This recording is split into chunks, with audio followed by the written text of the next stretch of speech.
हर हर महादेव प्रिय दर्शकों, तुला राशि की बात होगी, अगले 6 महीनों की बात होगी अर्थात जुलाई से लेकर के दिसंबर के बीच में आपके साथ क्या कुछ होने वाला है, इसी विषय पर चर्चा करेंगे। क्योंकि पिछले जो महीने थे, 6 महीने जनवरी से जून तक के, ये उम्मीदों, अपेक्षाएँ, आशाएँ के साथ बीत गए और स्वाभाविक था।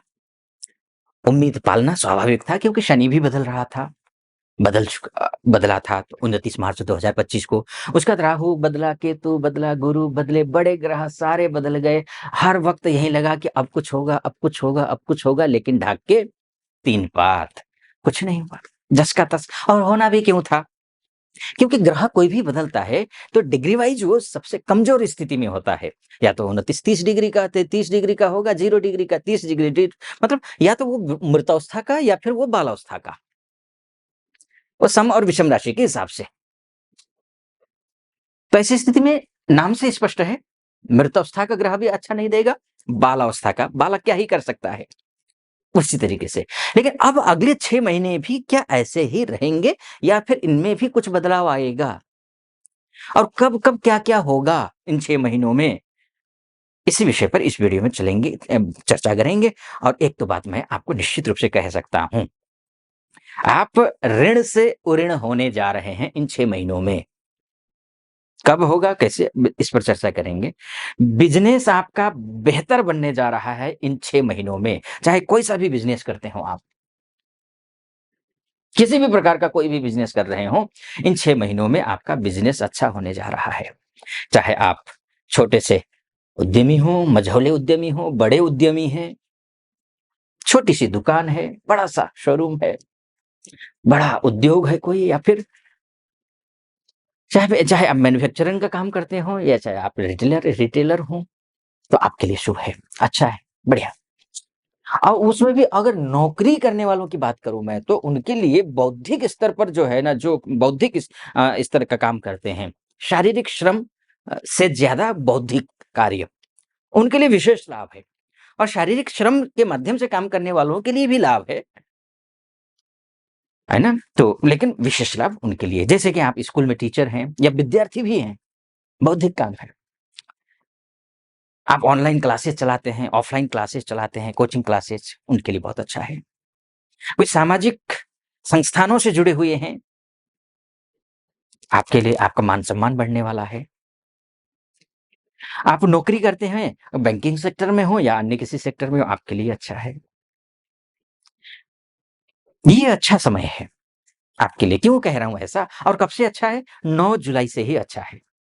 ये क्यों कह रहा हूँ मैं? वो इसलिए कह रहा हूँ क्योंकि 9 जुलाई को गुरुदेव अर्थात विवाह करवाने वाला ग्रह, मतलब वैवाहिक जीवन को अच्छा रखने वाला ग्रह, और परिवार को एकजुट रखने वाला ग्रह, इसके साथ में ये अ, आपको मान-सम्मान, पद-प्रतिष्ठा देने वाला ग्रह, ऋण से उऋण करवाने वाला ग्रह और शत्रु से मित्र बनाने वाला ग्रह, आपको रोगी से निरोगी बनाने वाला ग्रह, अगर आपके कॉन्फिडेंस लेवल अगर रसातल में पहुँचा है, तो उस रसातल से निकाल करके आपको कॉन्फिडेंट बनाने वाला ग्रह अगर कोई है, तो वो है गुरुदेव। और गुरुदेव 9 जुलाई से ये उदित हो जाएँगे। जैसे ही ये उदित होंगे, भाग्यस्थ गुरु हैं, ये आपको स्वदेश में हो या विदेश में हो, आपके लिए शुभ फल देंगे।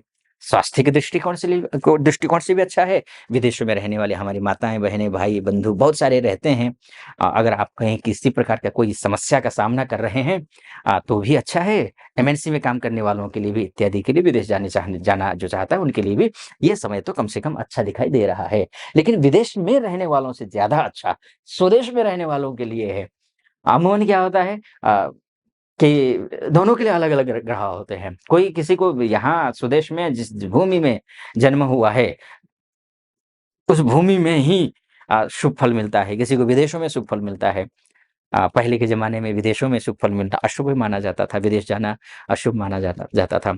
अभी स्वर्णमयी लंका नामे लक्ष्मण रोचते, जब लक्ष्मण जी को लक्ष्मण लंका पर विजय प्राप्त करते हैं, तो लक्ष्मण जी राम जी के पास जाते हैं कि भैया यहीं रहते हैं ना? सोने का लंका है, आनंद करते हैं। तो फिर भगवान श्री राम कहते हैं कि अ, जननी जन्मभूमिश्च स्वर्गादपि गरीयसी। जननी और जन्मभूमि ये स्वर्ग से भी बढ़कर होते हैं। ये तो है। लेकिन हाँ, मैंने देखा है कि हमारे जितने भी भारतीय हैं, नेपाल के हमारे जो भाई-बंधु गए हैं विदेशों में, तो वो अपने देश से बड़ा प्यार करते हैं, बहुत ही प्यार करते हैं। तो ख़ैर वो बातें अलग थोड़ा-सा विषय भिन्न हो जाएगा, विषयांतर हो जाएँगे। तो ये मैं कहना चाह रहा था कि आपका जॉब हो चाहे बिज़नेस हो आपके लिए शुभ है, विवाह इत्यादि के लिए भी शुभ है। तो अच्छा है ना? आगे बढ़ो, एक निवेदन आपके समक्ष रखना चाहूँगा, यहाँ तक पहुँचे हैं आप और मेरा विश्लेषण आपको सटीक लग रहा हो, तो चैनल को सब्सक्राइब कर दीजिएगा, वीडियो को लाइक और कमेंट बॉक्स में जाकर के महादेव का भक्त हूँ, कृपा आप पर भी बनी रहे, ऐसी मेरी कामना। हर हर महादेव 5 बार, 11 बार, 21 बार, जो भी श्रद्धा बने आप लिख दीजिएगा। चलिए, आइए फिर से विषय पर लौट करके आता हूँ। तो ये गुरु, तो ये कब से पीक टाइम कब है? इसमें भी अगर ये समझा जाए कि तुला राशि वालों के लिए इन 6 महीनों में सबसे बेहतरीन महीना कौन-सा है?